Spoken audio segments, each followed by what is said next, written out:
Good morning in the United States and good evening in India and Myanmar. I'm a senior patron of the Myanmar GI and Liver Foundation, together with my colleagues and the president of the Myanmar GI and Liver Foundation, and world-renowned top man in the field of NASH, Professor Arun Sanyal. We are organizing a webinar on the NASH, non-alcoholic steatohepatitis, to commemorate the International NASH Day. In fact, we have arranged a little bit in a rush and late to communicate with the GLI, Global Liver Institute, and we cannot use official logo of the GLI and the NASH, International NASH.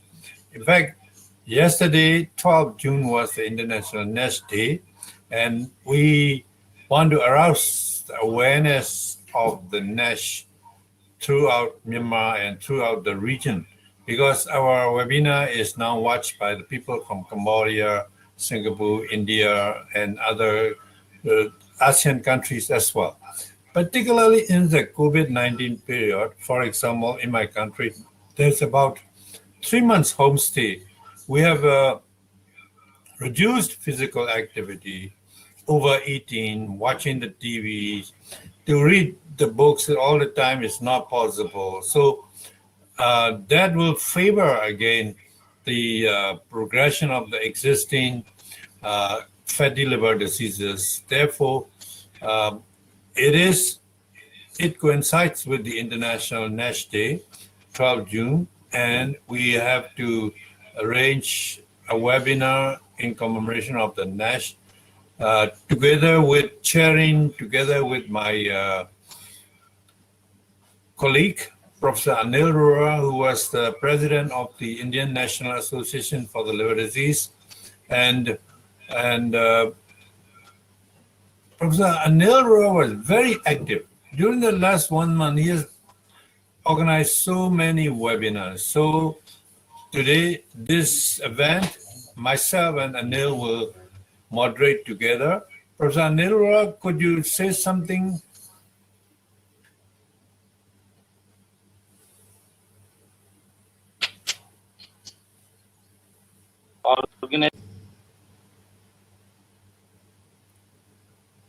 Dr. Arun Sanyal, who is the pioneer in application of NASH. In fact, most of the pioneer work and the seminal work has been done from US, from his own center, and we are privileged to have a grand personality like him. In fact, he is one of the most quoted authors in almost all pivotal studies of non-alcoholic fatty liver disease. At a time when nobody even knew about the entity, Dr. Arun Sanyal did think of it and projected it that is going to be the future liver problem, which is turning out to be true. We are really, I think, happy, and we express our gratitude to have on panel a senior person like Arun Sanyal. I think with that, we can go ahead with the seminar.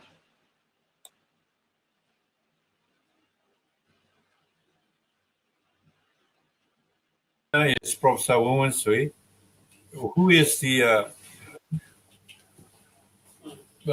head of Department of Hepatology, University of Medicine 2, and she is also a vice president of the Myanmar Liver Foundation. Also, she is a patron of the Myanmar, an EC member of the Myanmar GI and Liver Foundation.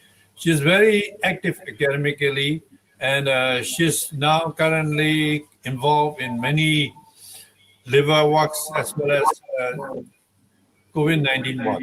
Professor Woon Sui will be talking about emerging trend in epidemiology of NAFLD and long-term outcome. Professor Woon Sui, please. Thank you, Priyaji. Good evening, my professors, senior and junior colleagues. Today, I will talk about the emerging trend in epidemiology of NAFLD and long-term outcome. Introduction. Non-invasive fatty liver disease has emerged as a most prevalent liver disease worldwide, mainly because of the massive global increase in obesity. Extended public health and political efforts will be needed in the near future to counteract this disturbing development. Traditionally, obesity and its related disease have been considered a problem in Western countries. In the past 2 decades, urbanization in many Asian countries has led to a sedentary lifestyle and overnutrition, setting the stage for the epidemic of obesity. The term NASH was coined in 1989. After another decade, it was recognized that NASH is a part of the clinicopathologic spectrum of nephropathy. Uh, in definition of the nephropathy, accumulation of the fat within the liver, hepatic steatosis, with no other known cause of hepatic fat accumulation. There is no evidence of excessive alcohol use. This means men 3 drinks per day, women 2 drinks per day. And it is defined by the imaging or biopsy of the liver. The fatty oil can be found in non-obese individuals also. And this nephropathy has a lack of the secondary cause of the hepatic fat accumulation. This means significant alcohol consumption, long-term use of the steroidogenic medication, or monogenic hereditary disorders. But it is commonly associated with the metabolic comorbidities such as obesity, diabetes mellitus, and dyslipidemia. Nephropathy is histologically into non-alcoholic fatty liver, NAFL, or non-alcoholic steatohepatitis NASH. NAFL means the presence of 5% of the hepatic steatosis without evidence of hepatocellular injury in the form of hepatocyte ballooning. NASH means presence of 5% of hepatic steatosis and inflammation with hepatocyte injury, example, running without other any fibrosis. For defining advanced fibrosis, referring especially to stage 3 and 4, that is basically fibrosis or cirrhosis. Nephropathy uh, in Asia and Western country. Prevalence of the nephropathy in the Western country and Asian country the same, 25%.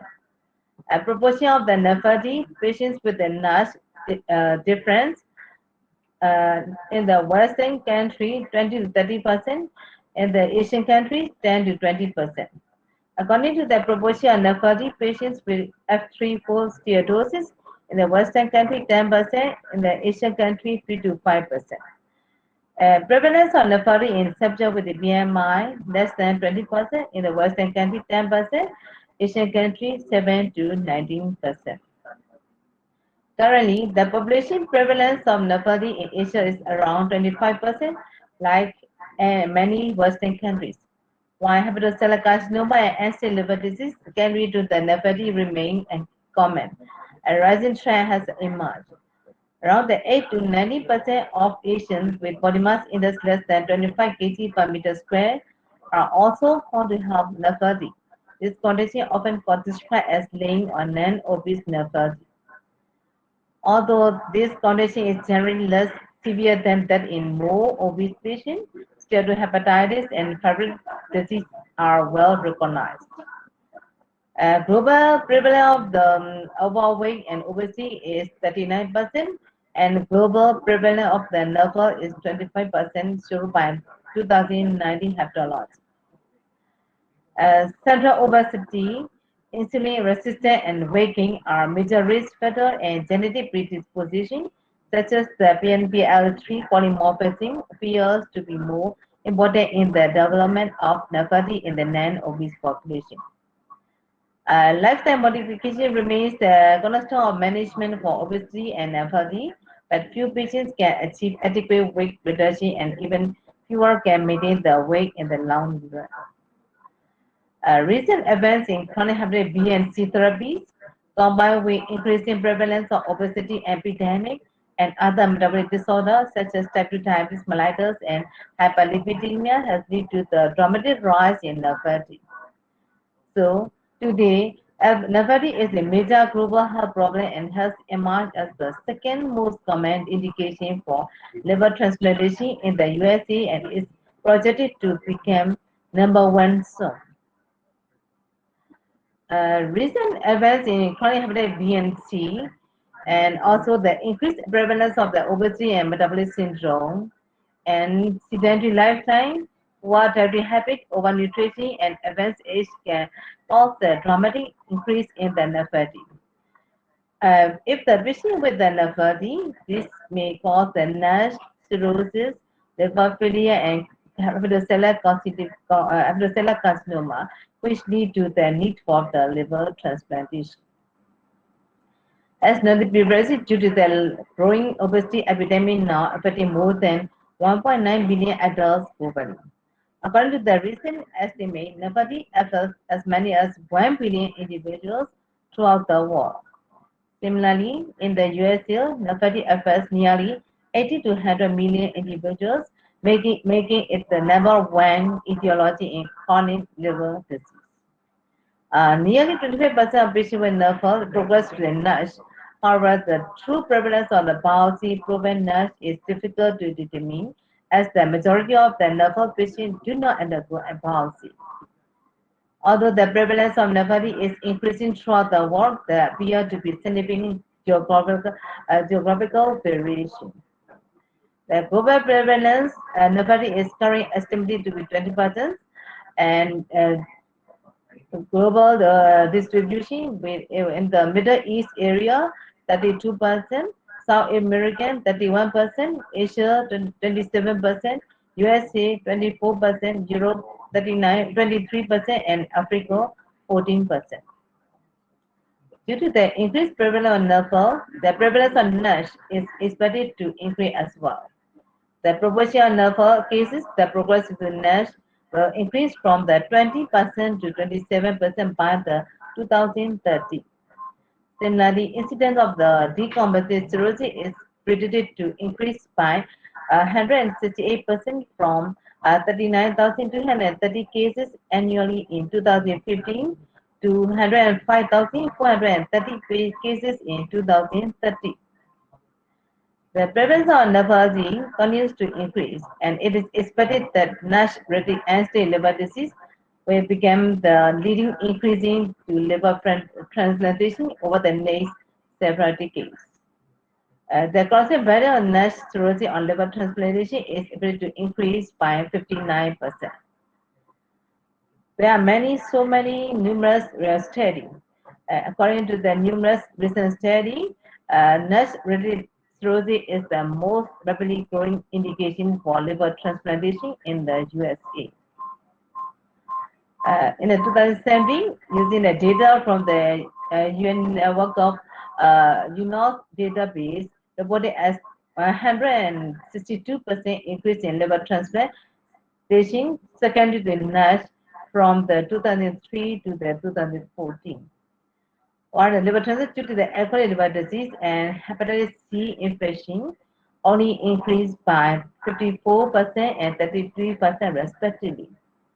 As the burden of NASH-related end-stage liver disease on the waitlist continues to rapidly grow, and the risk of the waitlist removal secondary to the death or progression of the comorbidities increase.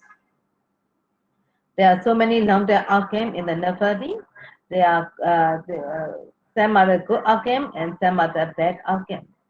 Good outcome, NASH resolution can be achieved by the targeted weight loss by diet, physical exercise, pharmacological treatment, and surgical intervention.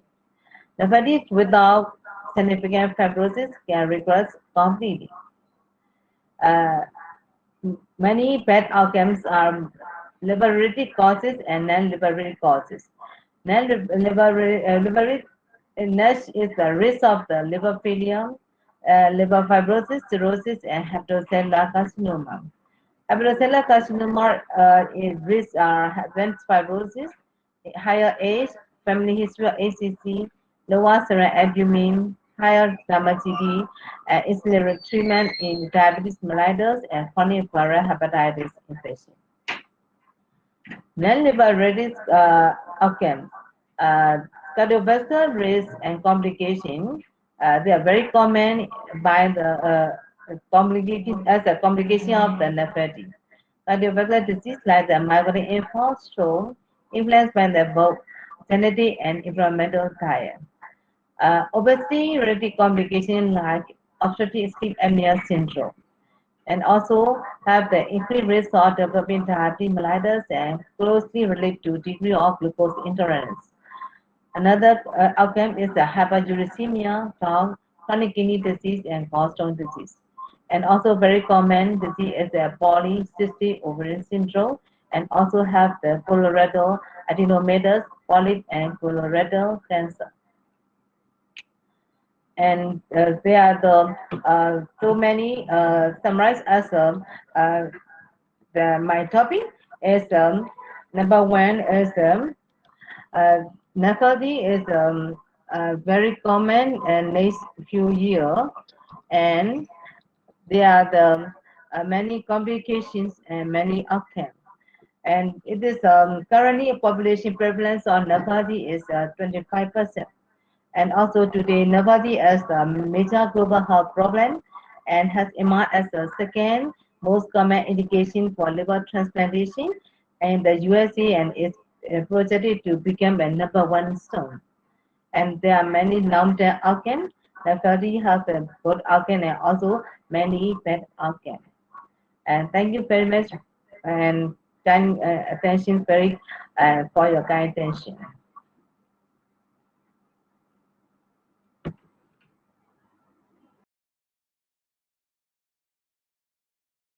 For your very extensive review of the situation. And then I would like to move to the next speaker. Next speaker will be Professor Chosoton, who is currently the president of the Myanmar GI and Liver Foundation, who is extremely active in all the academic activities. And Professor Chosoton usually present with all the most up-to-date facts and with all the very lively cartoons. Professor Chosoton will be speaking on the cardiometabolic comorbidities of the nephrology, more than one disease. Professor Chosoton, please.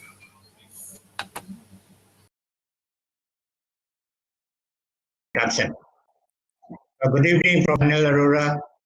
Good morning, Professor Arun Chanya, and all my colleagues. And thank you, Zifam, for sponsoring this masterclass in NASH. Today, I will be talking on cardiometabolic comorbidities of NAFTA. Is it more than one disease? I have no conflict of interest for this presentation. So this is the spectrum of nephrology, and I hope Dr. Wednesday has tell you about this. So the pathophysiology of nephrology is a complex and it is multifactorial. The disease, our diet, mainly the Western diet, with this high caloric, high fructose corn syrup, and genetics, in particular polymorphism of the pan-blood-3 gene, obesity with adipose tissue expansion, enhanced lipolysis due to insulin resistance, resulting in lipotoxicity, mitochondrial dysfunction, production of reactive oxygen species, ER stress, autophagy, apoptosis, inflammation, activation of EVs, and ultimately HSD activation leading to fibrogenesis. And it probably acts in a different manner along with the different phase of the disease, leading to both liver-specific and extrahepatic manifestations. These are the spectrums and the percentage, and these are the histological pictures of different stages of NAFL. And these are the diagnostic criteria and the different biomarkers for different stages of the NAFL, which Professor Wonsui has just now mentioned it. I would like to touch a few on the dynamic natural history of NAFLD. It is not a linear, or it is a steady progressive disease. You can see that a steatohepatitis between NASH and steatosis is began waxing and waning. Also, the fibrosis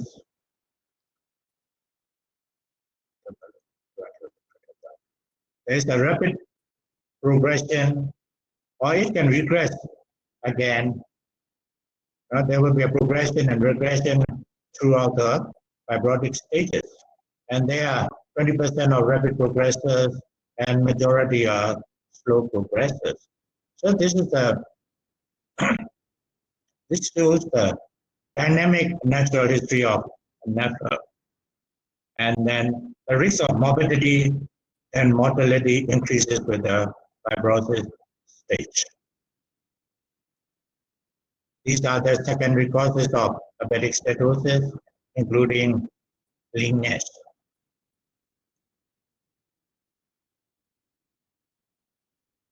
Actually, NAFLD is a multi-system disease.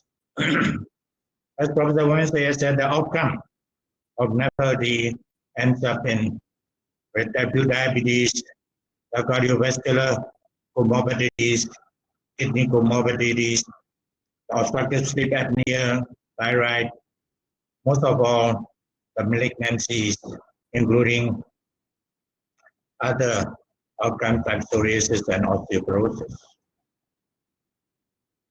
Since 1997, the multiple subjects with multiple comorbidities with NAFL has increased, as shown by this picture. The impact of NAFL on the incident metabolic complications and mortality in reference to age and sex MASH controls are as shown.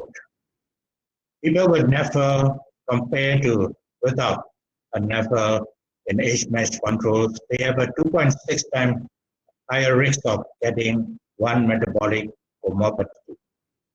And then it is more than 1.6 for two metabolic and 1.62 from 2 to 3 metabolic comorbidities. And the death rate is high in NAFL than the age-MASH control of normal population. The impact of NAFL on mortality decreases as the number of this metabolic condition increases.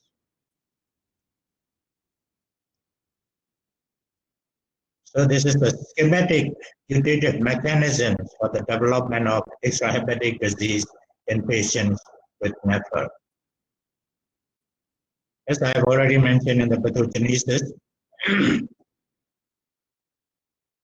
the adipose tissue and the liver crosstalk with this inflammatory cytokines leading to IR, and this insulin resistance leading to fat deposition in the liver, causing type 2 diabetes through hyperglycemia, hyperuricemia, and the pro-inflammatory mediators and oxidative stresses, which will lead to atherogenic cardiovascular diseases also. Later on, it will lead to extrahepatic malignancies like colorectal cancer through this pro-inflammatory mediators and angiogenesis. There is increased cell growth and proliferative secondary to reduced adiponectin, increased leptin, insulin resistance, IGF, increased IGF, and increased VEGF.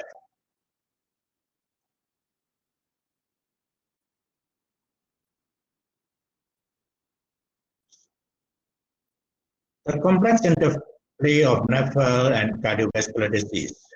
And in this complex interplay, the liver is centrally positioned in the metabolic syndrome when NAFL can be considered as a consequence of mechanism driven by the other components of the metabolic syndrome. However, reciprocal crosstalk exists wherein the liver may actually drive diabetes mellitus or cardiovascular disease. These synergistic effects become more complex and create a vicious cycle. These are the summary of potential pathophysiologic mechanisms responsible for increased cardiovascular disease in NAFL.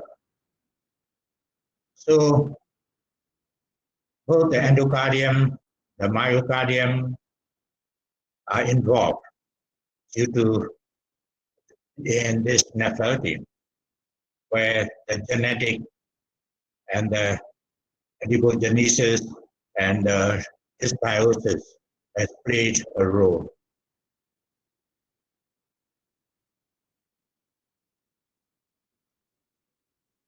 And these are the potential pathophysiologic mechanisms responsible for increased cardiovascular disease in NAFL. They are diastolic dysfunction, LV remodeling, altered electrical conduction leading to atrial fibrillation and cardiac arrhythmias, and the aortic valve calcification, and there are vascular wall abnormalities, endothelial dysfunction, the redox status leading to increased homocysteine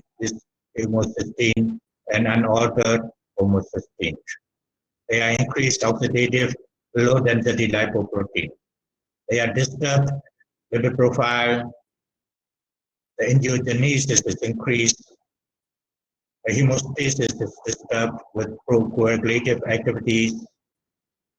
The inflammatory cytokines like interleukin 6, TNF alpha are also increased.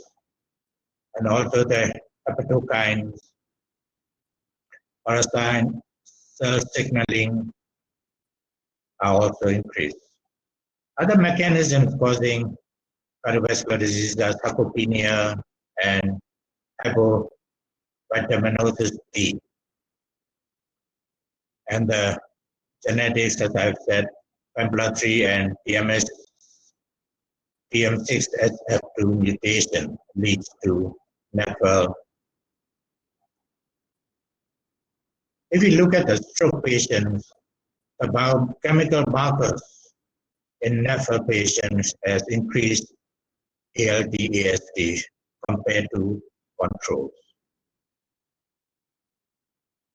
If we look at the diabetes and family history of diabetes on histological traits and interaction between personal and family history of diabetes, we can see that in NASH and in NASH fibrosis, the personal history of diabetes has increased in NASH and fibrotic people. And second is the family history compared to normal persons.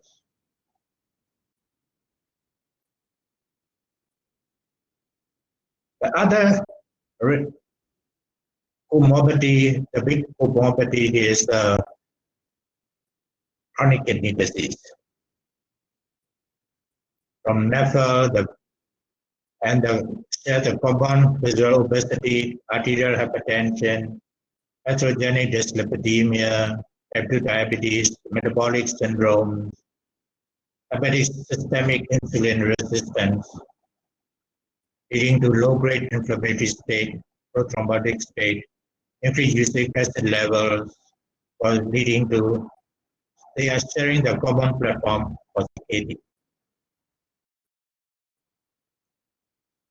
And if you can look at the NASH and controls, in NASH persons, they are abnormal renal albuminuria and increased incidence of CKD. And the EGFR is reduced exponentially with the severity of fibrosis.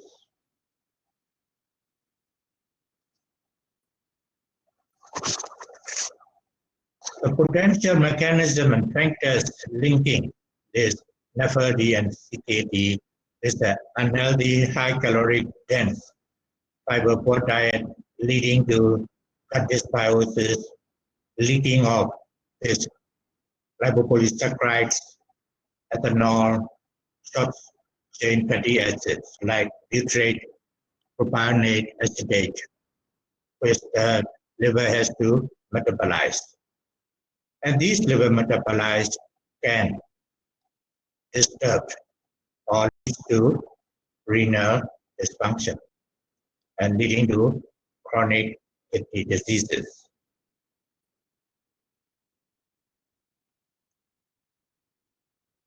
Other extrahepatic manifestations of NAFL are metabolic syndrome, where NAFL, NASH, and severe fibrosis, and people with metabolic syndrome are associated with a higher overall mortality in NAFL. The visceral adiposity poses a higher risk for NAFL than a subcutaneous adiposity.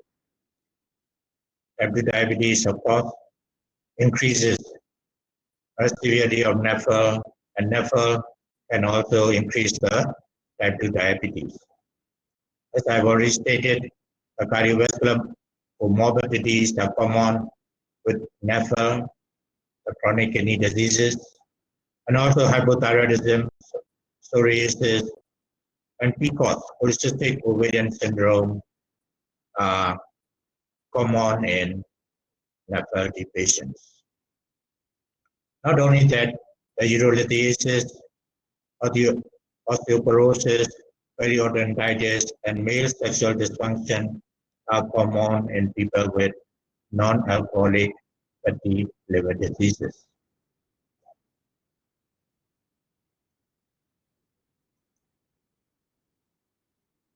Not only the metabolic dysfunctions, they are also extrahepatic cancers. From NAFL through the insulin resistance and dysfunctional adipose tissue, inflammatory cytokines and hepatokines, and the dysbiosis leading to extrahepatic malignancies like prostate, lung, breast cancers, GI cancers, renal, and even lung cancers are common in NAFLD patients. So, is NAFL a single disease? But liver involvement, you can see that liver involvement of NAFL has various stages.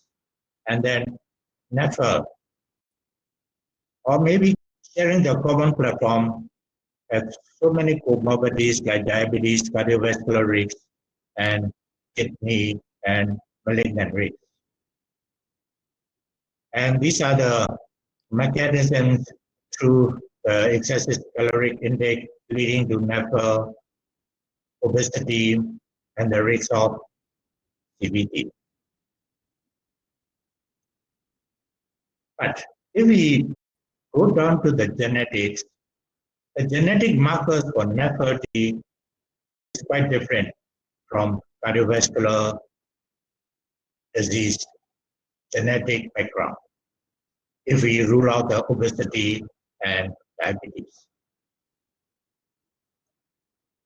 So these are the epigenetic mechanisms, microRNAs involving in the pathogenesis of this NAFLD. I can go into detail about this. So as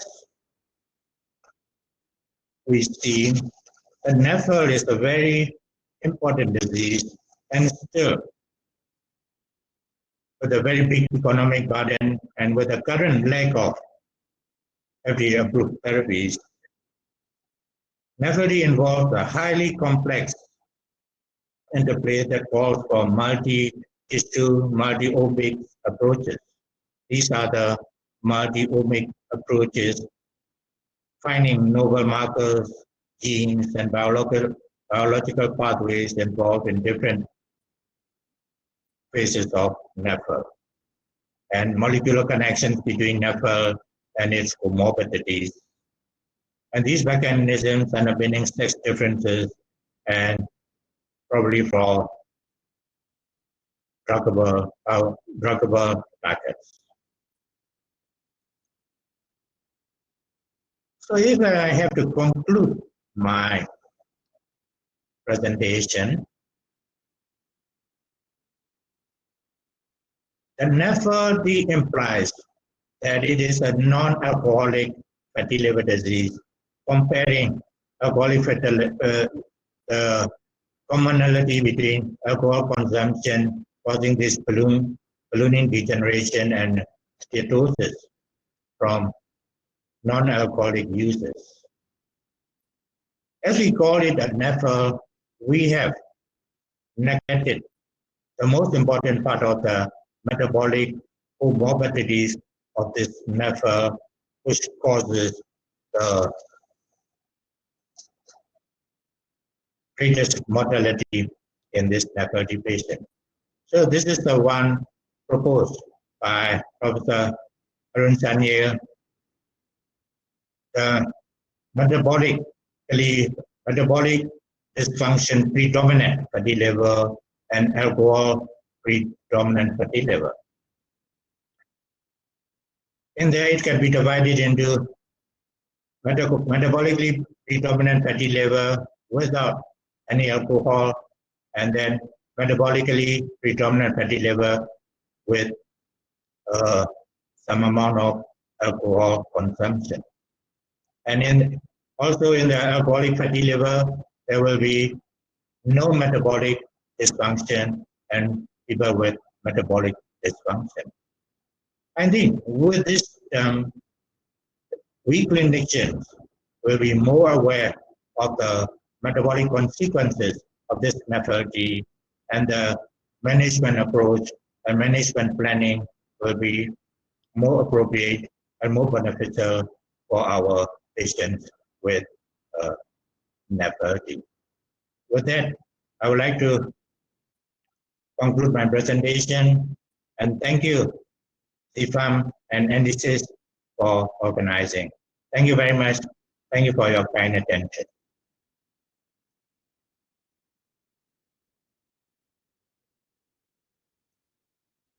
Just always, your slides are very interesting and most updated. Thank you very much. And we'll move on to the next speaker, Professor Winine. Could you come up with the video and the mic on? Professor Winine is the head of Department of Hepatology of the University of Medicine 1 and the Yangon Specialist Hospital. And he is also a senior patron of the Myanmar Liver Foundation, as well as Myanmar GI and Liver Foundation. Professor Winine, please. Thank you, Sir, for your kind introduction. So good evening to everybody. Good morning, everybody. My topic is non-invasive assessment of the fatty liver disease, non-alcoholic fatty liver disease. Nowadays, there is an increasing prevalence of the NAFLD, and the severe outcomes of NASH may call for effective methods to identify the NAFLD. We usually do the liver biopsy. The liver biopsy is a good gold standard, but it is limited by its sampling bias, poor accessibility, and severe complications such as mortality, bleeding, and pain. So we need a non-invasive methods to avoid biopsy for diagnosing NAFLD.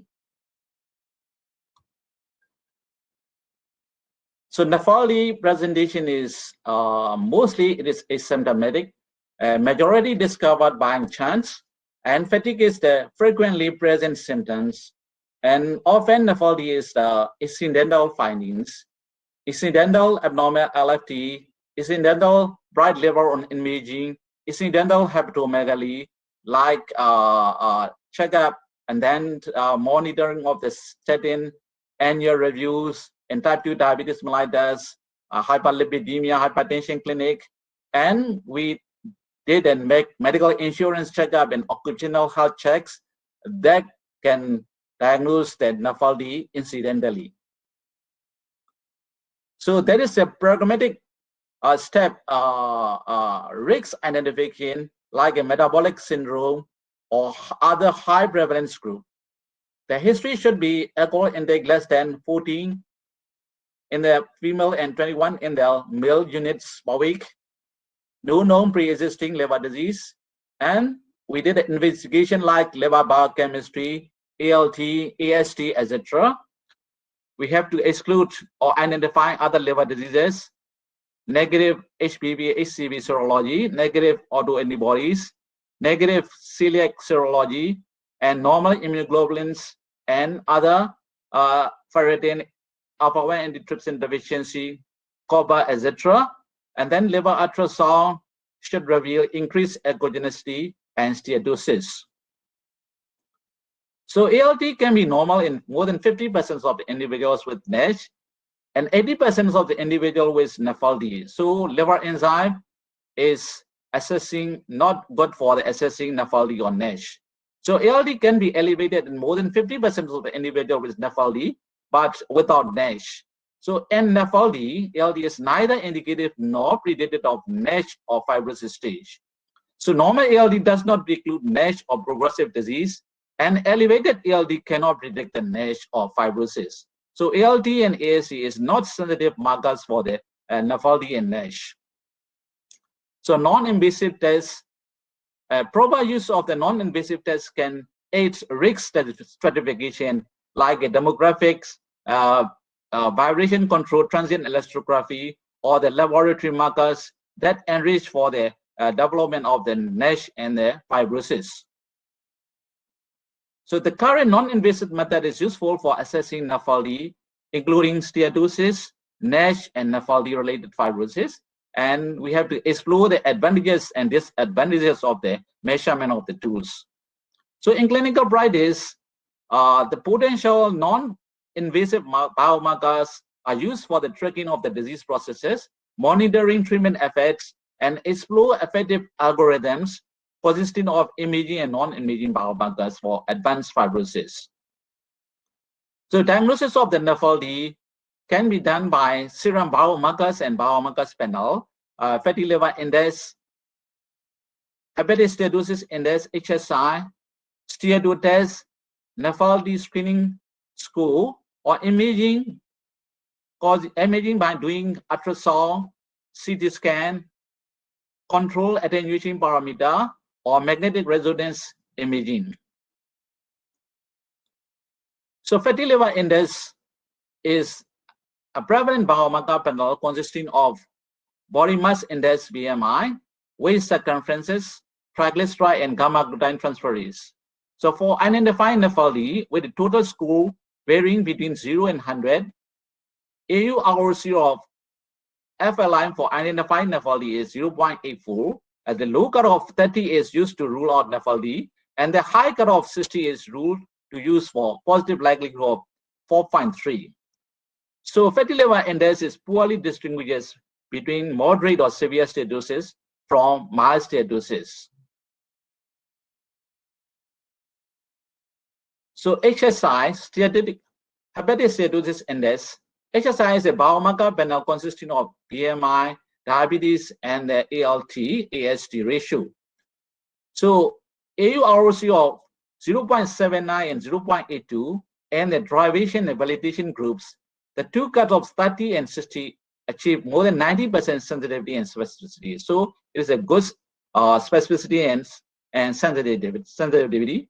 So HSI accuracy decreases in obese children with an AURC of 0.67, sensitivity of 67%, and specificity of 62%. So it is not good for the obese children, but HSI poorly distinguishes moderate to severe steatosis from mild steatosis.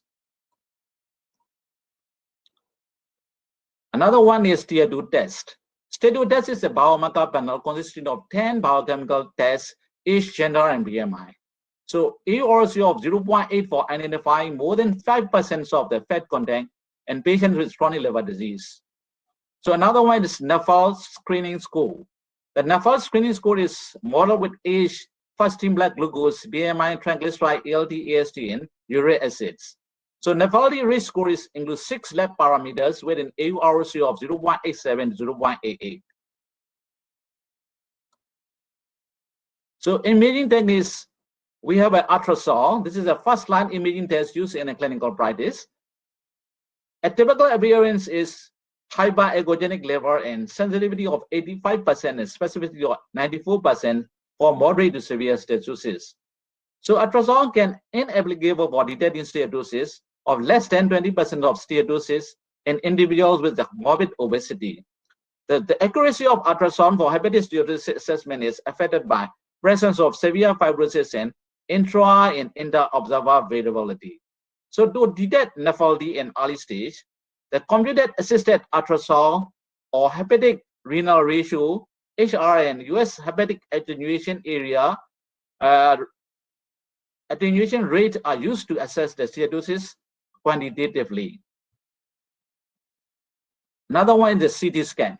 So non-NASH CT scan has been used to evaluate severity of the fatty liver disease since 1970, and hepatic attenuation is inversely associated with the hepatic fat content. So normal liver has an attenuation value of 50 to 65 Hornsfield unit and 8 to 10 Hornsfield unit higher than that of the spleen. On error, the attenuation may be decreased to less than 40 Hornsfield units when fat infiltration occurs. Non-NASH CT outperform the ultrasound in evaluating the severity of the fatty liver.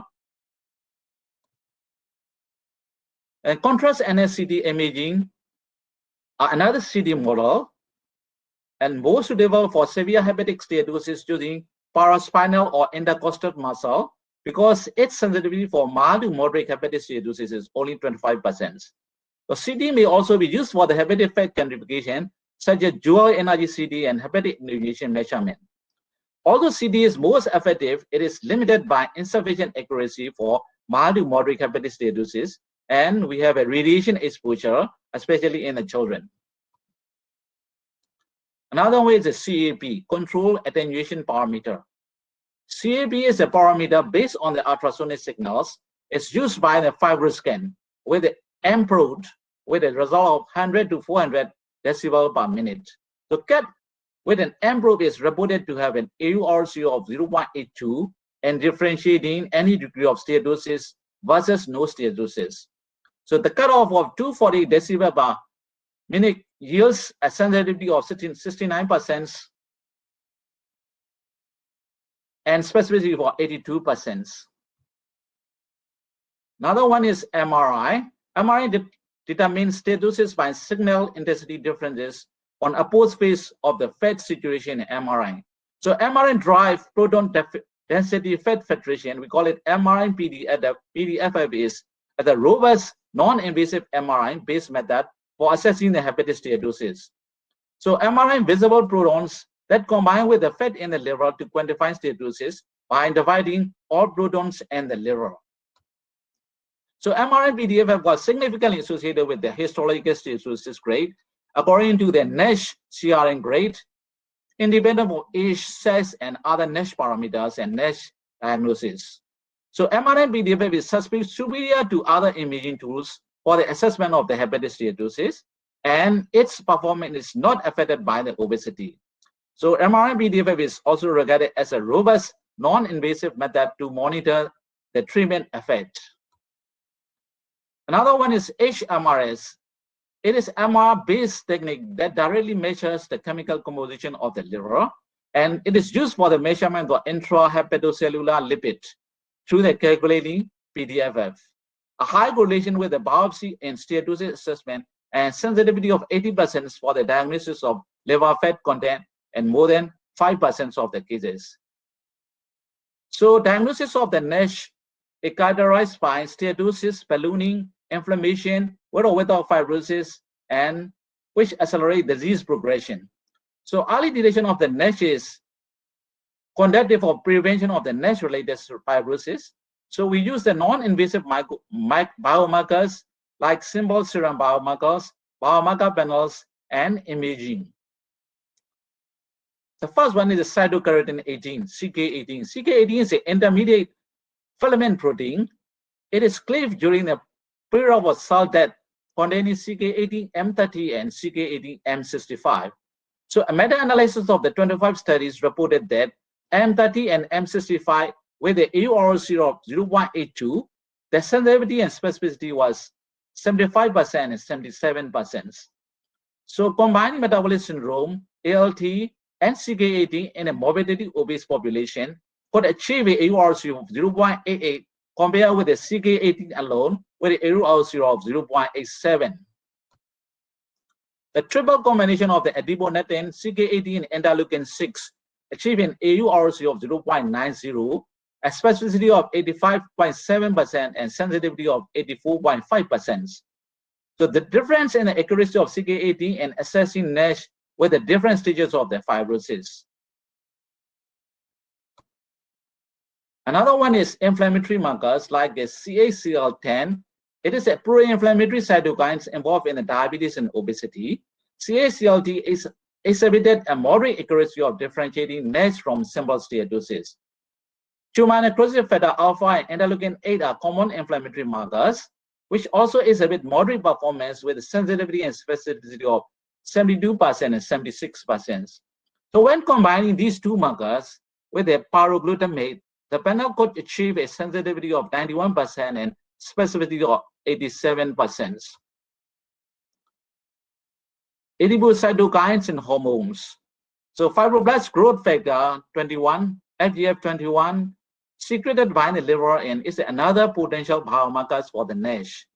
FGF21 had an AURC of 0.62 and had a more than 90% sensitivity and specificity for the diagnosis of NASH with the positive and negative predictive value 0.59 and 0.87, 0.449 to 0.60 respectively. So FGF21 is combined with the CK18 to improve the positive predictive value to 82% and negative predictive value to 74%. Other serum biomarkers like the serum iron is a common protein associated with the oxygen radicals, which contribute to the necroinflammation and fibrosis. So serum iron was higher in individuals with NASH than in those with the simple steatosis. So in Japanese studies, serum ferritin exhibited a moderate performance for the diagnosing of the NASH. Another biomarker panel is NASH test. The NASH test combines 30 parameters to diagnose NASH in 3 categories: NASH, borderline NASH, and no NASH according to the cleanest criteria. A study of 257 people found that the NASH test achieved an AURC of 0.79 for NASH and 0.69 for the borderline NASH and 0.77 to 0.832 no NASH. Another one is NASH Clean Lip Med Score.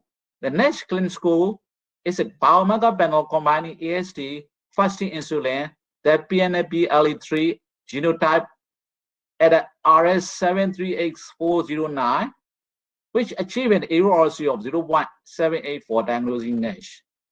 So to improve the accuracy, the metabolic syndrome-based factors for the NASH, which was named NASH Lip Med Score, that improved the AURC to 0.87 and the sensitivity to 75%. Other biomarker panels like biomarker panels parameters of BMI, ALT, and triglyceride. So AURC of 0.80 to 0.82 in training validation cohorts only include 180 morbidity obese patients after bariatric surgery, and clinical score of ALT, GGT, and C-reactive protein, ApoB and ApoA1 ratios. So the cutoff was 3.8 gave a sensitivity of 90% and specificity of 87% for distinguishing NASH from the NAFLD. So imaging for the NASH. The NASH consists of various parameters, ultrasound, CT, and MRI to distinguish between NASH and simple steatosis. Elastography was investigated to distinguish NASH and a simple steatosis. So the cutoff was 2.74 kPa for MRI. MRE had an AURC of 0.93, but the study had several limitations. Another way is VCTE, vibration controlled transient elastography, which was performed in South Korean patients with an AURC of 0.75 and sensitivity of 86% for the diagnosis of the NASH, but specificity was only 58%.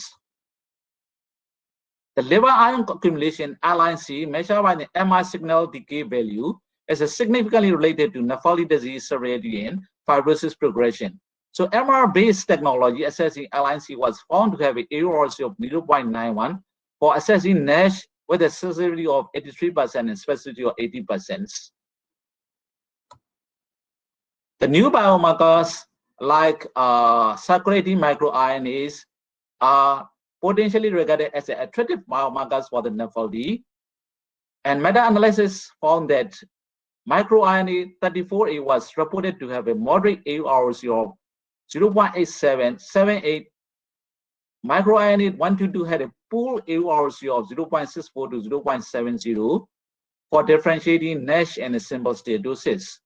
So the combination of the microRNA 122, 192, and 21 with CK80 and ASP396 achieved an accuracy of 0.83 for diagnosing NASH, while the optimal cutoff gave a moderate sensitivity and specificity. So other biomarkers are like breath volatile organic compounds, VOC, and breath VOCs are closely related to oxidative stress, inflammation, and liver diseases. So a panel consisting of 3 acyl compounds, 1 propanol, 3 methyl butanoate, and tridecane had an accuracy of 0.77, PBV of 81%, and NPV of 82% for differentiating NASH and non-NASH. So non-invasive biomarkers of NASH are an attractive field. CK18 is regarded as a popular biomarker for NASH, but the accuracy varies in current studies. So biomarker panels perform well in diagnosing NASH, but most of them are not validated.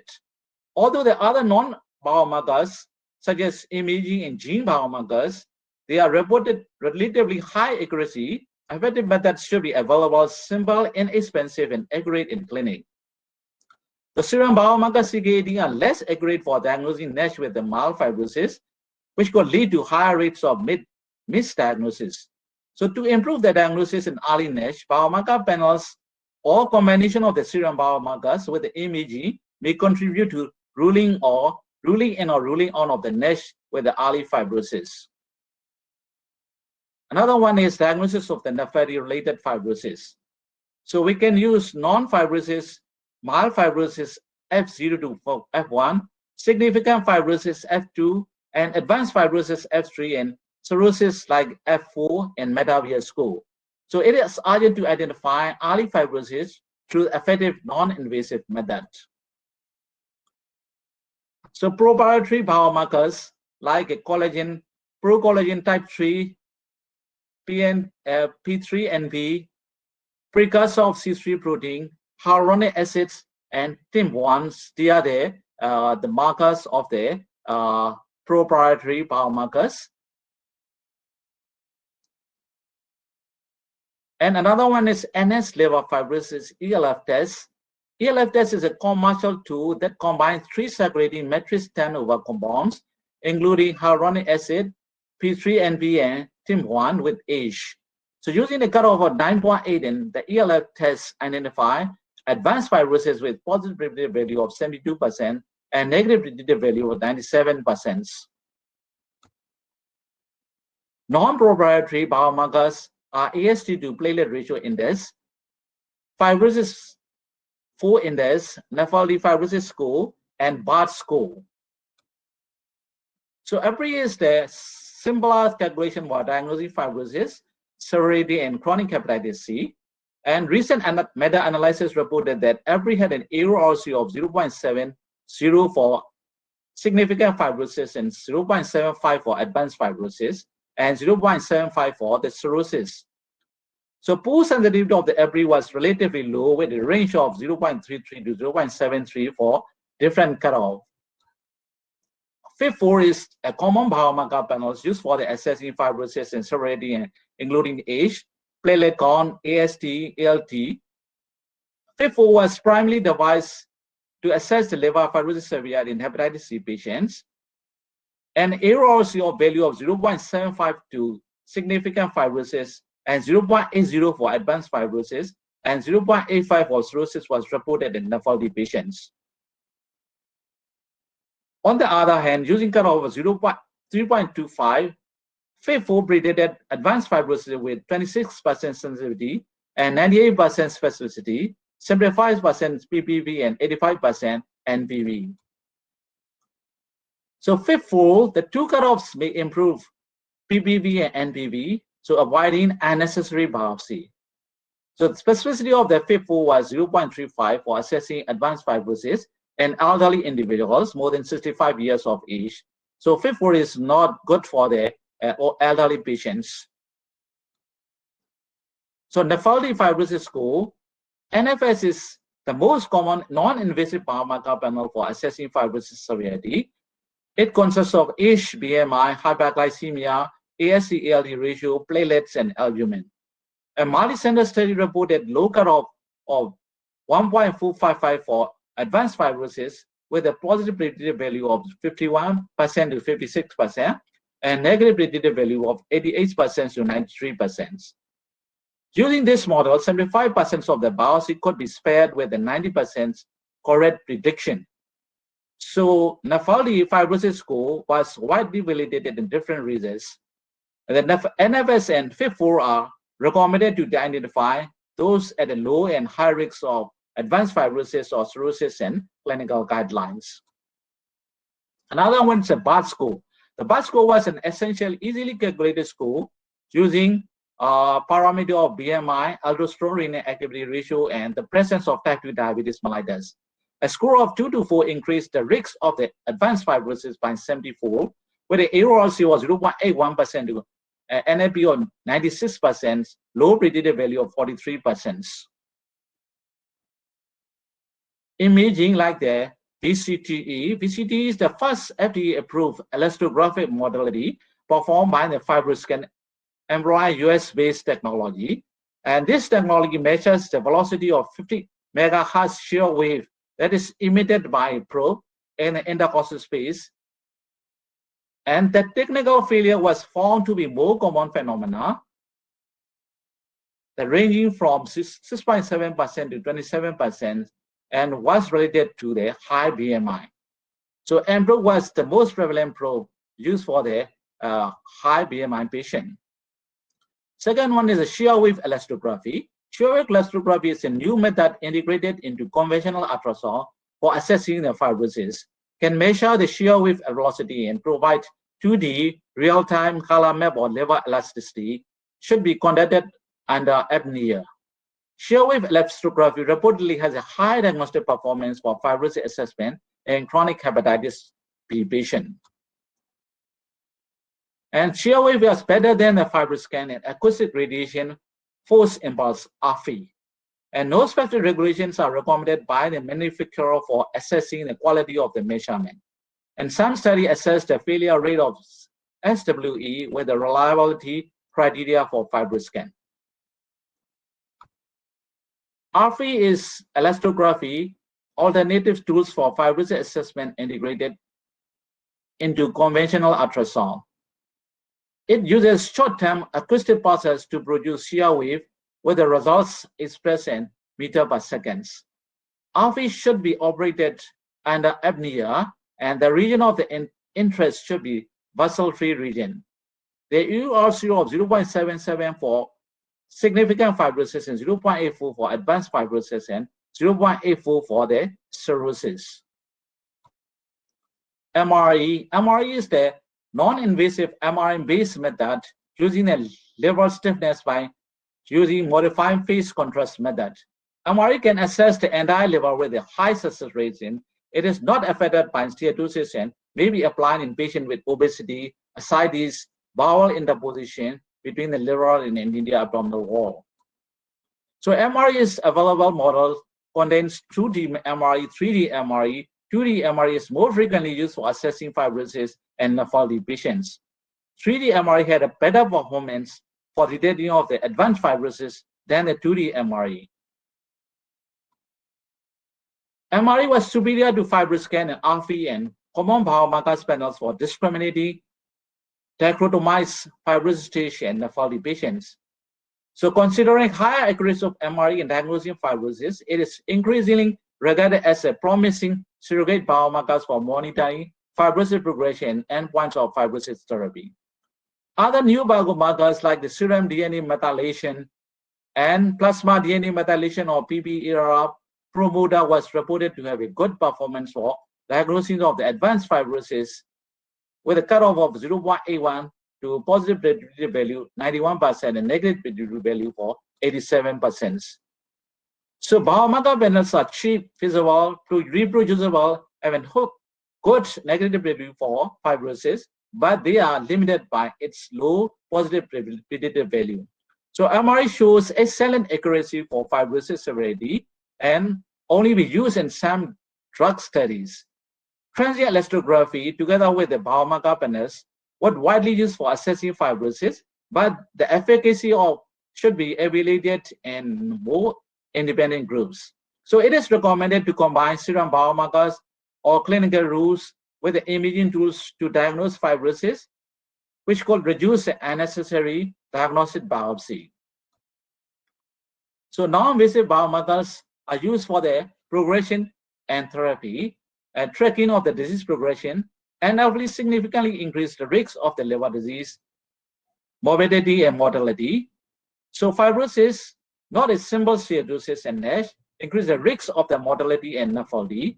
One stage of fibrosis progression takes 14.3 years and 7.1 years in individuals with a simple steatosis and NASH patient. So most of the NAFLD cases are asymptomatic until the disease is progressed to cirrhosis. So there is a needed to apply useful non-invasive biomarkers to monitor disease progression.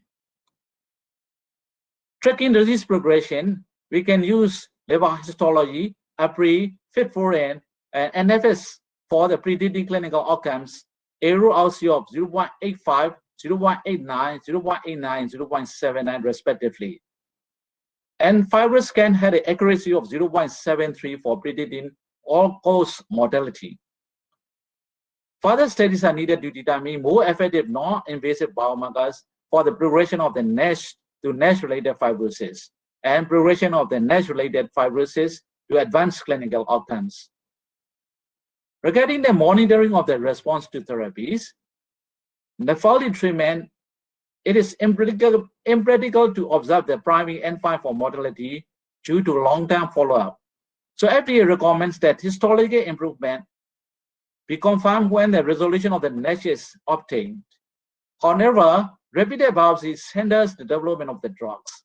So MRI-PDFF was usually employed evaluates liver fat content, and study of nearly 113 NASH patients treated with the obeticholic acid found that MRI-PDFF had an AURC of 0.81.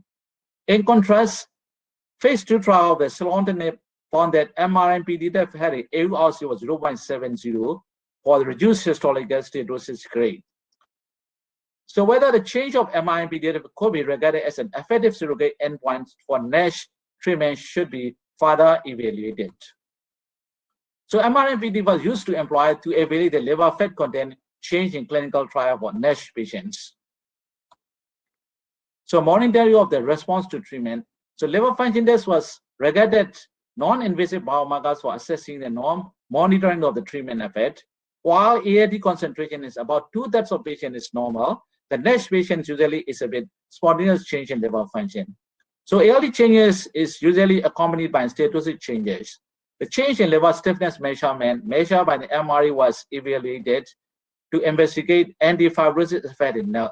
So MRE had an AURC of 0.62 and PBV of 39%, and PBV of 92% for fibrosis improvement. So in conclusion, extensive development of the non-invasive methods in NAFLD patients from serum biomarkers and imaging omics. Ultrasound and HMI have a relatively high accuracy for diagnosis of NAFLD, and the US is prevalently used in the clinical practice and research due to the availability and low cost. So there are currently no effective invasive biomarkers recommended for diagnosis of the NASH. Future studies are needed to investigate more efficient non-invasive biomarkers for distinguishing NASH from simple steatosis. PCT and FDA approved elastographic model for assessing fibrosis severity. The effective algorithm consisting of imaging and non-imaging biomarkers should be applied to clinical practice. In addition, there is a need to investigate the cost effectiveness of non-invasive biomarkers in diagnosing NAFLD and tracking disease progression, monitoring response to their therapies. So thank you very much for kind intention. I'm going to hand back to Professor Kimawin.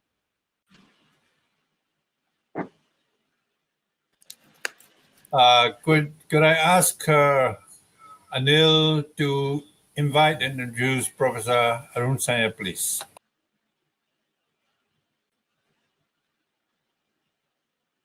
Hello, Amit, you're there?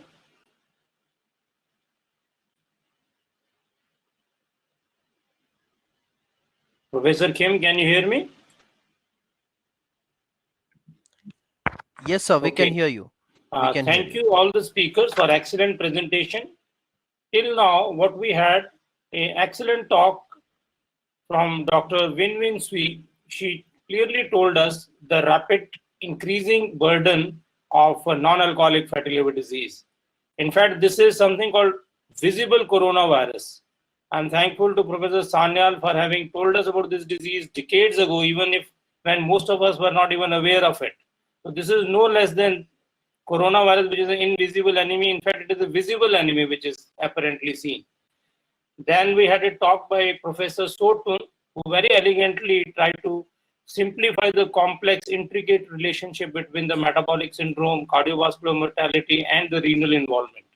And finally, Dr. Niang told us how to assess the various components of the fat, NAFLD, NASH, and the assessment of the fibrosis in this complex disease, ultimately boiling down to something around 70 to 80% AUROS in almost all the disease. But the tenet of the medicine is anything you diagnose, unless you have an effective therapy, it is of no use. And we have none other than Professor Sanyal, who is going to take us forward to current developments in treatment of non-alcoholic steatohepatitis. Professor Sanyal, please.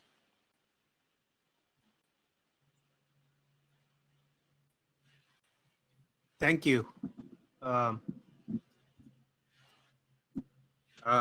Good morning, or I guess evening in Myanmar. Yes, evening. It is definitely evening. So here are my conflicts.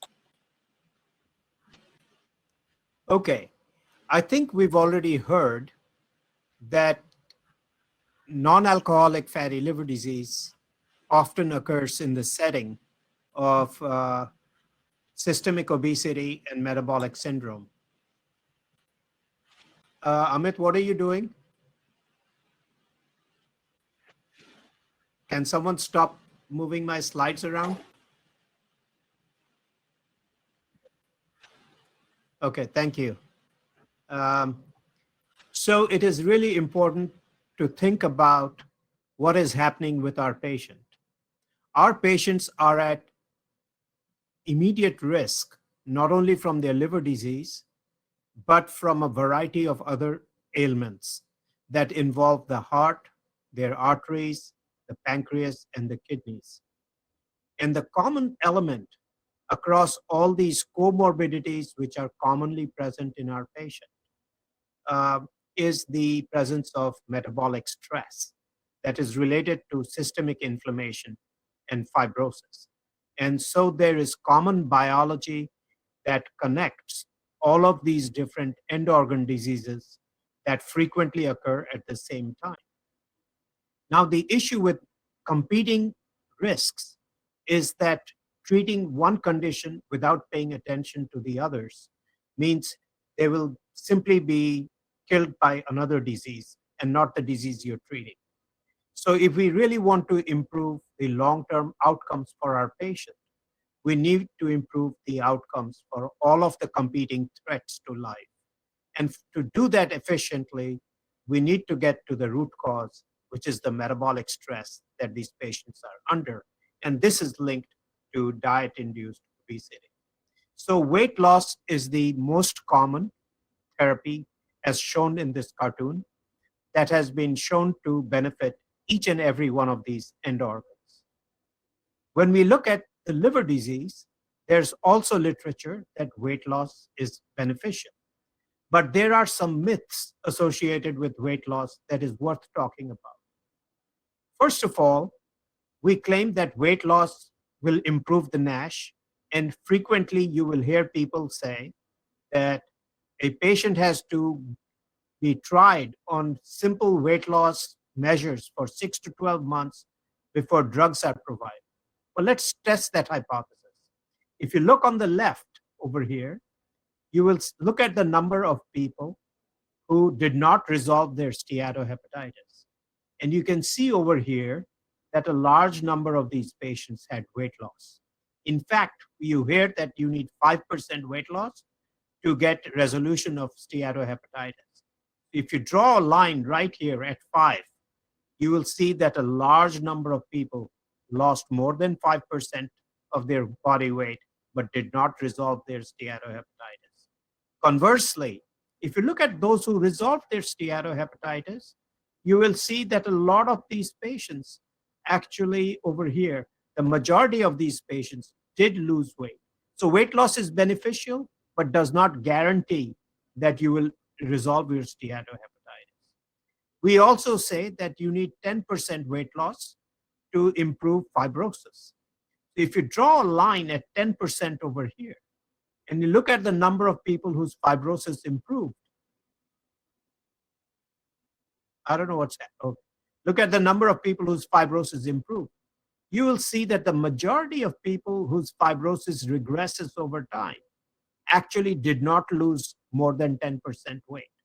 So the issue is far more complex, and therefore we need pharmaceutical development to continue to help our patients who have this disease, because the improvement in liver histology is not a simple function of the degree of weight loss. Now, moving on, we also know that from bariatric surgery that the disease activity improves, but advanced fibrosis, particularly this is the population that is at risk of liver-related outcomes, frequently does not improve so much. So if you look at over here, whether you had steatohepatitis or you're not, you can see that after bariatric surgery, steatohepatitis resolves in a lot of people. But if you look at the people who had persistent severe fibrosis, about half the people, 46%, continued to have severe fibrosis. And so this again tells us that weight loss is not the only solution and cannot be used as an excuse to prevent drug therapy for our patients. Furthermore, if you lose a lot of weight, it leads to some unexpected consequences. So this is data from the US combining, now you can see many different studies. And what they uniformly show to different degrees is that the suicide risk is increased after bariatric surgery. And the reason for this is that many patients eat excessively to cope with stress and depression. And when you remove their coping mechanism without offering an alternate coping mechanism, then it aggravates the underlying depression. So there are other things that you have to think about when making recommendations about weight loss. So for all of these reasons, we need to continue to look for pharmacological means in addition to our lifestyle changes that we should recommend to all of our patients. Now, there are new drugs being developed for weight loss. And the one that is particularly interesting because it seems very non-toxic is the Gelesis 100. This has already been approved in the US for obesity and should be on the market later this year. And the basic concept is very simple. There are these simple granules, which when you take by mouth, when they go into the stomach, in contact with gastric acid, they swell up and essentially occupy the lumen of the stomach, so thereby triggering the satiety signals from the stomach so that you stop eating and you end up eating less. So you just take a capsule right before your meal and you'll end up eating less. And the data show that over here, as you can see, if you look at proportion of people losing more than 5%, 7%, or 10% weight, those who were on the Gillespie's compound, almost a third of these patients lost more than 10% weight, and over 60%, about 60% of these patients lost more than 5% weight. And you can see over here, this is just shown as adjusted risk reduction on the right-hand side. So this is potentially a compound that could help with weight loss, but also in the process of improving weight, impact all of the end organs that our patients have affected. The second procedure that is very interesting is the concept of duodenal mucosal resection, so resurfacing. And this involves putting a needle through a scope into the plane between the mucosa and the submucosa, lifting that plane with hot saline and creating a thermal burn circumferentially for about 10 centimeters, and then allowing normal mucosa to reform. What that does is that it reduces the kind of cells that are in the proximal gut and reduces the hormonal response to food. And it has been shown in a phase 2 trial that 60% of patients who underwent this had defatting of the liver. And a pivotal trial is now being developed. These data are now shown over here, where you can see that approximately you have 5.4% absolute fat change and a relative change of 32% median. Going on to other drugs that are more liver related, there's a lot of activity which targets the 4 phases of pathogenesis, from metabolic overload, cell stress, inflammation, and fibrosis. So let's review these quickly to see where we stand. Here is a profile of some of the drugs that are leading the way, including FGF and the FXR axis, the FGF21 axis, thyroxine beta receptor, and the GLP-1s. And the goals, if the goal is to improve all of the end organs, it's important to look at what these drugs also do to the lipid profile. And you will notice that several of these actually increase LDL cholesterol, and that has to be taken into consideration. And we don't have the MACE data. So it is very important when we evaluate the liver benefits of many of these classes of compounds that we also look at the effect of these compounds on the heart and on the kidneys. So with that background, let's look at the liver-related outcomes in these patients. Starting first with phase 3 trials, which are furthest along and for which we have the largest amount of data. The regenerate results are out, and so let's look at this real quickly. So before we go into phase 3, it is important to understand that as you get to bridging fibrosis, your mortality risk increases. Your background mortality risk before stage 3 is relatively low, and then the highest mortality is in cirrhosis. This is linked to liver-related outcomes, as shown on the left, whereas by fibrosis stage, actually coronary artery disease outcomes are constant. Part of it is because of the attention we pay to the heart and manage the cardiovascular disease very aggressively in this population. Cerebrovascular disease also rises with increasing fibrosis. Again, there is a collinearity between the risk of outcomes across multiple organs as you progress. So the natural course of the disease can be divided into, thinking like a metro station, into these stops. So one stop is what we call clinically significant fibrosis, which is NASH with fibrosis stage 2 or 3, which then can progress to cirrhosis and then to outcomes. Cardiovascular outcomes can occur throughout the course of this, while liver outcomes occurs over here. So the goal is to take people at this station and stop them from going to the next station or preventing progression to cirrhosis. So the regenerate trial looked at 10 and 25 milligrams of obeticholic acid and FXR agonist and looked at fibrosis improvement by 1 stage or more without worsening of NASH, or NASH resolution without worsening of fibrosis as their primary endpoint. And you can see over here, there's a small but statistically significant differential in terms of the proportion of people who had more than 1 stage fibrosis improvement. And on the other hand, if you look at percentage of people who had resolution of NASH, this did not reach significance in the primary ITT population, shown on the left.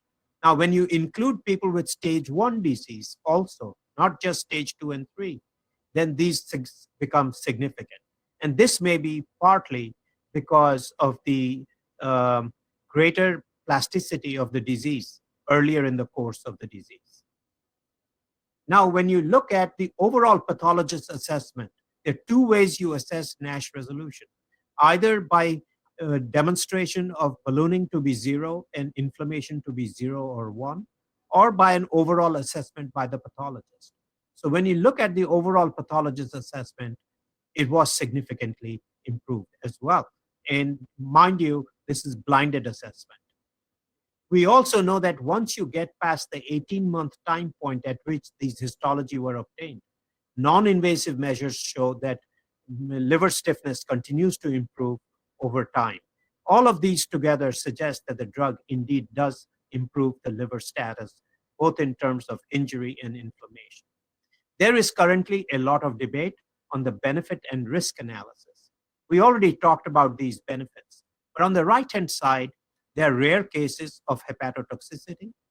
In Regenerate, there's also a small but significant signal for gallbladder-related complications like acute cholecystitis. And then it causes the LDL cholesterol to go up. And there's also pruritus. Now, the pruritus can be managed in most patients, and the dyslipidemia can also be controlled with statins. But these give you pause for concern. So we need more real outcomes data to see whether these biochemical changes actually translate into increased risk for outcomes. Also, it probably makes sense if you're going to use obeticholic acid to get an ultrasound first and be very cautious, if at all, to use it in people with gallstones. That's my personal view. And if you do not have gallstones, after starting OCA, probably should get an ultrasound after 2 months to make sure you have not developed de novo gallstones. The lipoprotein story is very important because when you use obeticholic acid, you actually increase LDL cholesterol because cholesterol can be converted into bile acids, and when you block it with obeticholic acid, that cholesterol has nowhere to go. So it ends up in VLDL and eventually into LDL. But when you reduce the amount of triglyceride coming out of the liver, the VLDL particles can be chewed up very easily. So you end up basically with larger VLDL particles, larger LDL particles, which are less atherogenic. It is also important to place LDL cholesterol rise in clinical perspective. The relationship between changes in LDL cholesterol and clinical outcomes is shown on the left. This is a very important graph in my view for anyone who is treating NASH. On the left, you're looking at as the differential between two groups increases, you can see the rise in event rate. On the other hand, if you decrease LDL cholesterol, the decrease in risk is shown on the right. And this is a linear relationship along a log scale. And so what that means is if you take LDL over here, the differential is about 0.4 millimoles, which is about 10 to 20 milligrams. So your risk of a cardiac event is about 6% of a background risk of about 1%. So about 0.06% differential over a 3-year time frame. So when you start thinking about risk, we really need to understand, instead of just jumping up and down about LDL cholesterol, we really need to know what we mean by how much of a risk the specific amount of LDL cholesterol actually imposes on our individual patient. Other agents in phase 3 include elafibranor, which the primary outcomes have been put out by the company, did not meet its primary endpoint, and these other trials are currently ongoing. Moving on to phase 2 very quickly, very exciting data from India with a drug called saroglitazar, which has been shown to reduce liver fats, which is shown in orange over here, and they're showing the proportion of people with more than 10%, 20%, and 30% fat, along with improvement in ELF. Phase 2 histology-based data should be coming later this year. There is also a study from Pfizer using a ACC inhibitor showing very remarkable defatting of the liver, almost 70%, but it is associated with hypertriglyceridemia. But that can be managed with a fibrate. There's a lot of interest in SGLT2s, and these are data with SGLT1 and 2, which also affects both intestine and the kidneys, and showing decrease in body weight, decrease in ALT, GGT, more data coming.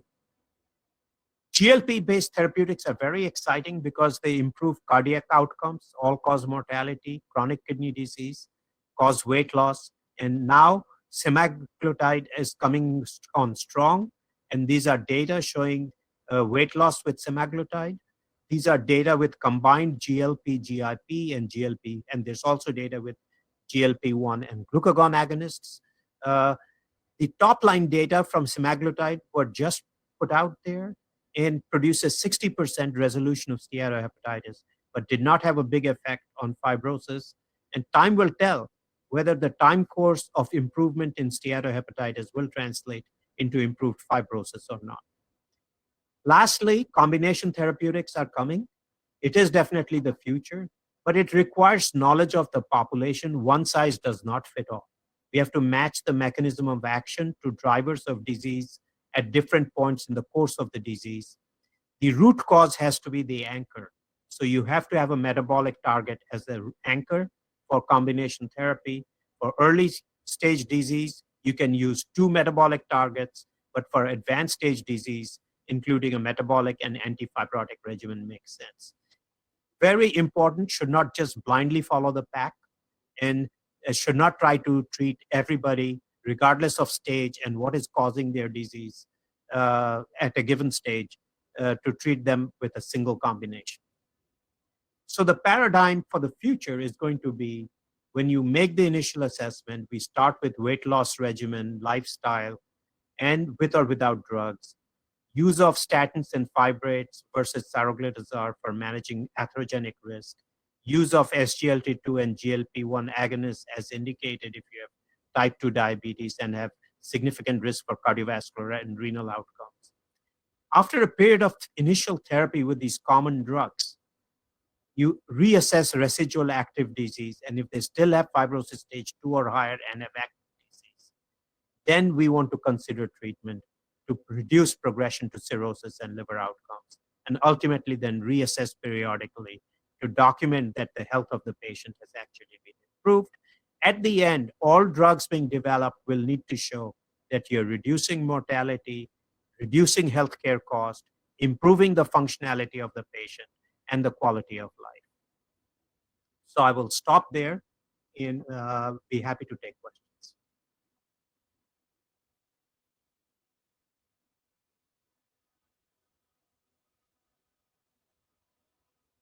Pharmaceutical therapy in patients with non-alcoholic fatty liver disease.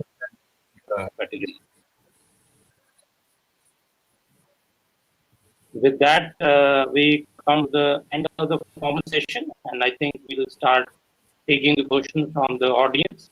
Professor Kim, you want to start?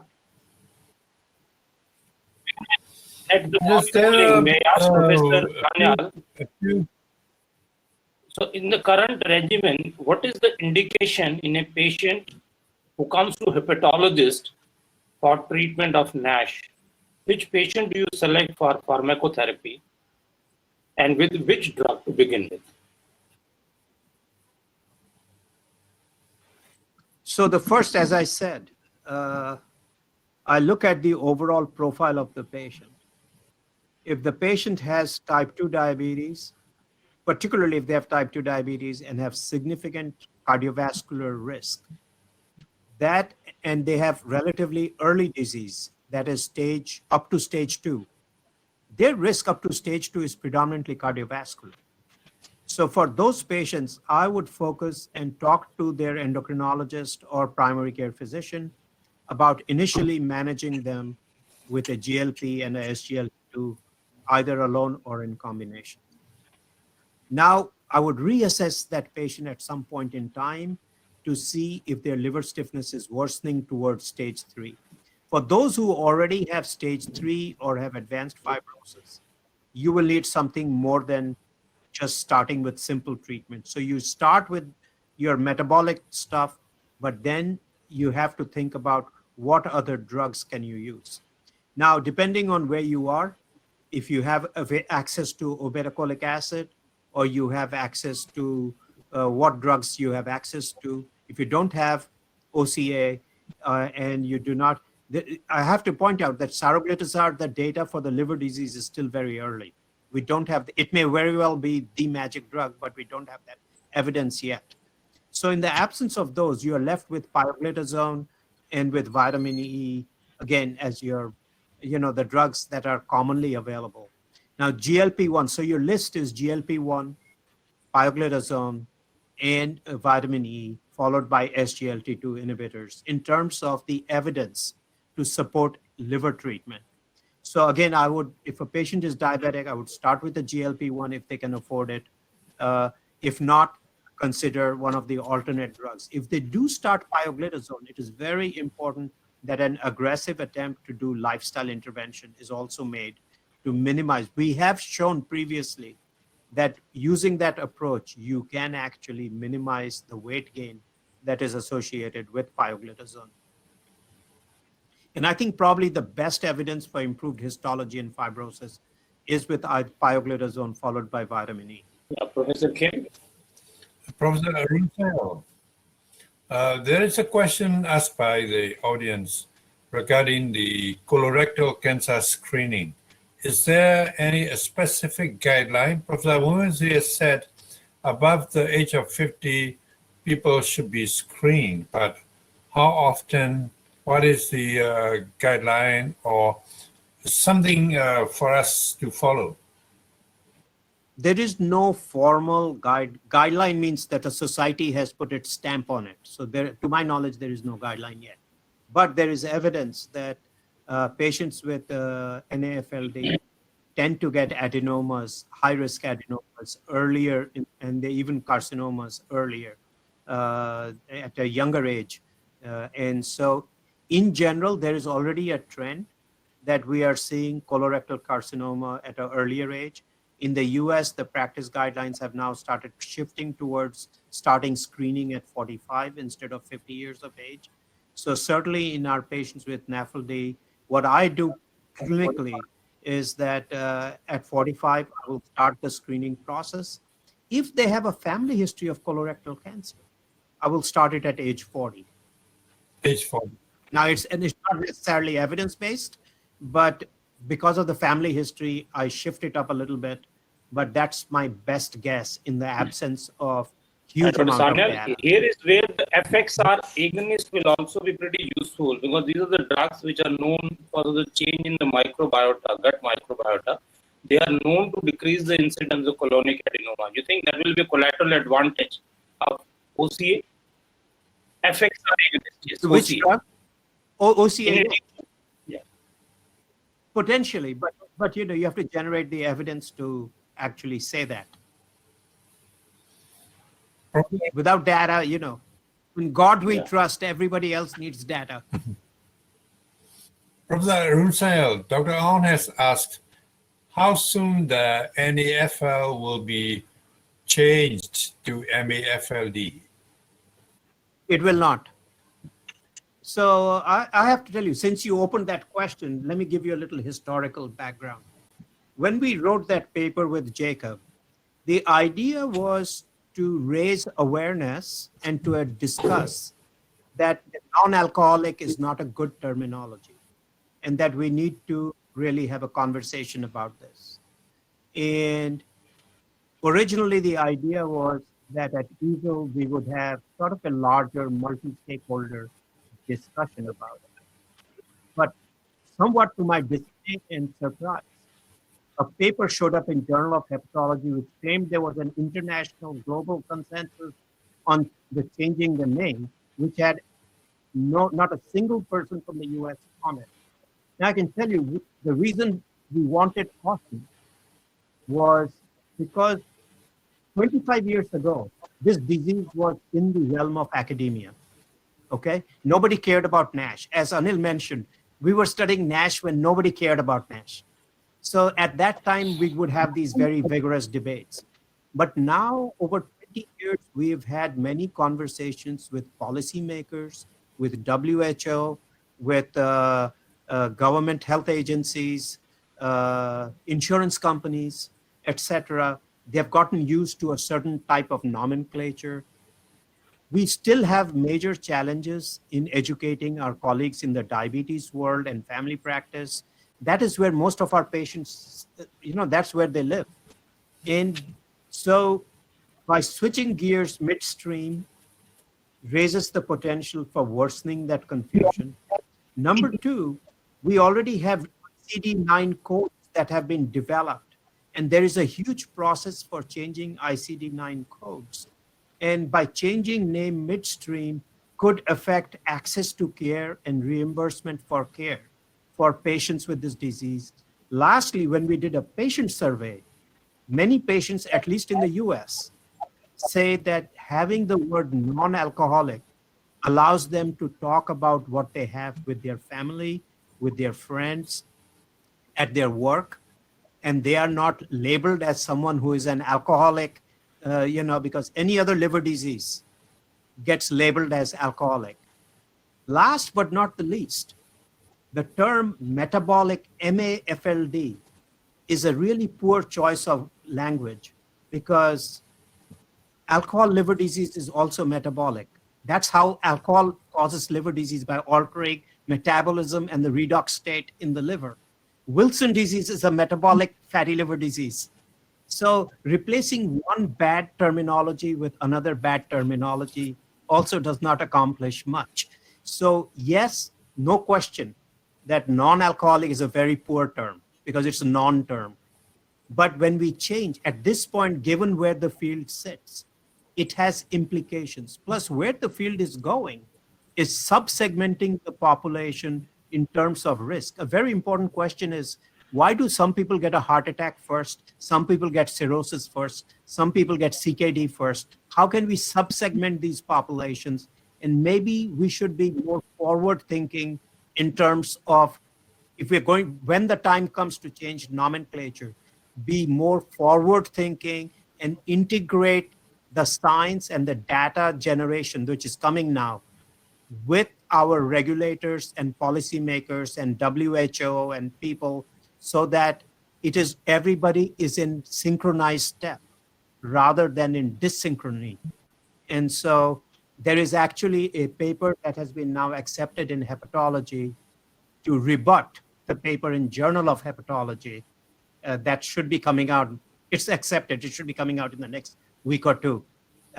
Going through this process, the idea is not to argue about whether non-alcoholic is a good term or a bad term. We all agree it's a bad term. But the question is, change for the sake of change, or to make an academic professor feel good about himself, is a poor reason to change something when it could have a negative impact on many other aspects of the disease. So that's the point. And I think you will see more vigorous debate about this as the year unfolds.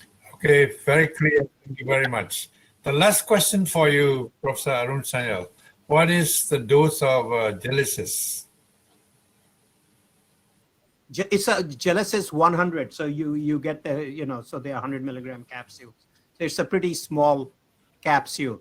And because it swells, you go to the restaurant where they give you a little, on a plate, it looks like a small tablet, and they put a drop of water on it and it swells up and becomes a big napkin. It is the same concept. It absorbs the water and acid in the stomach and swells up. So, and then over time slowly disintegrates. So it doesn't sit, you don't get a bezoar because it fragments over time into microbubbles. And within 3 to 4 hours, it's gone from your stomach. How long can? Thank you very much. How long can you use it? Sorry?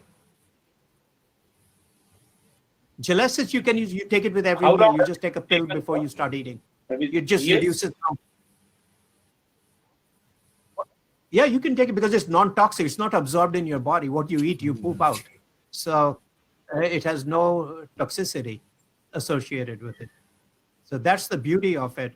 Even if the weight loss is modest, the fact that it is non-toxic is really, bariatrics comes with a pretty significant cost to the patient in terms of changing their anatomy, their physiology, the issue with depression, the need to monitor for B12 deficiency, iron deficiency, osteoporosis, all kinds of other problems that come with it. This is a much simpler fix. It's just a pill, and if the cost is right, it could be very valuable. Arun, another important question asked by somebody is that both in lean as well as obese NASH, the basic cardinal problem is insulin resistance, which could be at the level of formation of the insulin, its structure, its receptor and post-receptor activation of the metabolic processes. Is it anything being done to take care of that? Because that will take care of many other things. Any attempt? So the insulin resistance is not at the level of its production. There is a burnout of beta cells late in the course, but the primary peripheral insulin resistance is due to what we call metabolic inflexibility. So when you are fasting, your insulin levels are normally low, and your adipose tissue releases, you release the brake on lipolysis because your insulin from your fat stores. Muscles take up fatty acids and preferentially burn that for energy. So you actually lose weight when you sleep. And then when you are eating and there's glucose, the muscle switches from fat to glucose, and you primarily take up glucose in the muscle to clear your glucose load. Now, when you become metabolically inflexible, then what happens is that you can no longer go back and forth, and you have relative inability to metabolize fatty acids. So when you use up glucose, when you're done with glucose, you essentially end up with, when you use up your glucose stores, you start breaking down protein. And that's part of the biology of sarcopenia that is associated with obesity, insulin resistance, and why sarcopenia is so tightly related to bad outcomes. So there is a lot of work right now going on to try to unravel the metabolic inflexibility. The problem has been that pharmacological attempts to break metabolic inflexibility have all resulted in off-target problems. And so there has not been substantial forward progress. So the best data on metabolic inflexibility and flexibility right now is with exercise, significant exercise. And that's why diet alone doesn't do it. You have to combine diet with exercise. And number two, among the drugs, GLP-1s and SGLT2s seem to work through breaking, especially the SGLT2s. We have really emerging nice data that by getting rid of the glucose, you're forcing the muscle cells to relearn how to use fat as a source of energy. So that is really tackling the root cause, because that is what drives the metabolic stress. Because if your muscle is only using glucose and protein for energy, the fat has nowhere to go.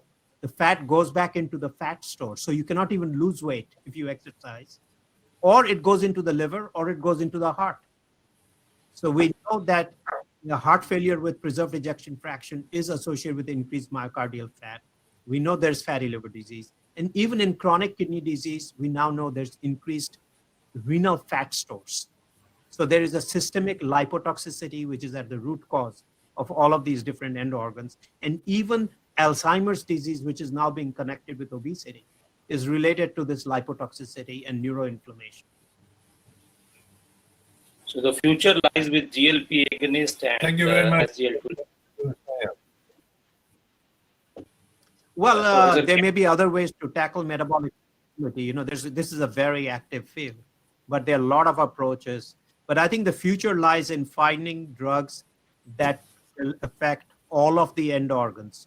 You cannot take 3 drugs for blood pressure, 3 for lipids, 3 for your blood sugar. You're now 9 drugs. Then you have to take a PPI to deal with the dyspepsia that the 9 drugs cause. Then you get depressed because you're taking 10 drugs. So you have to take 2 drugs for depression. So now you're on 12. Then you add, one metabolic drug for NASH and one antifibrotic, and then the kidney guys come up with some drug.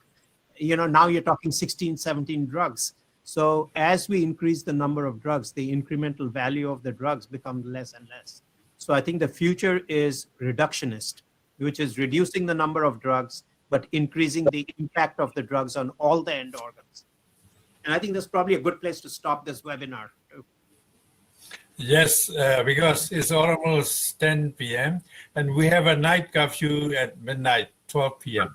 Only All 2 hours for our staff to go back home. Anyway, thank you very much, all the speakers, particularly Professor Arun Sanyal and the Zifam company, and we enjoy very much. Neil, could you make a few closing remarks and we'll close this webinar. Thank you very much. Thank you all. It was a pleasure listening to you all. And I think we had an excellent presentation by Professor Sanyal, and all the speakers had very elegantly presented their data. I'm sure audience would have been enriched by a lovely treat by all these professional speakers. Thank you so much, and good night to all. Good night and good morning, Arun.